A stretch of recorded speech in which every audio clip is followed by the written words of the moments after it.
Dropbox is a great way to store and organize files, but if you don't organize it, it's just another messy digital clutter. And that's why ChatGPT is replacing that file scavenger hunt with a simple conversation. Welcome to GadInsider, your place for the latest tech news. ChatGPT is adding Dropbox in its list of apps, and the most interesting thing about connecting your Dropbox to ChatGPT is that it combines finding the files with its own extra tools to do it. To link up Dropbox, you can click on apps in the left-hand menu of ChatGPT, then type in Dropbox into the search bar.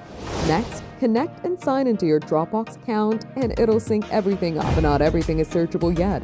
Like PDFs, documents, spreadsheets, and PowerPoints are fair apps. Images, videos, compressed files are off the field. Instead of having to dig through folders, just ask ChatGPT if it could find what you need. The chatbot won't only find the chatbot file, but also highlight the section you're searching. The fact that it could provide coherent answers instead of giving you mix of information is definitely appealing. Nobody enjoys searching for confirmation numbers, comparing forms, or rereading a manual. ChatGPT is good at making those things feel less annoying. Of course, once you let a chatbot find and interpret files for you, you might rely on it entirely and stop making any effort at a sensible folder structure. And there are always privacy concerns. OpenAI says synced app data has its own controls and that permissions from the source app are still asked.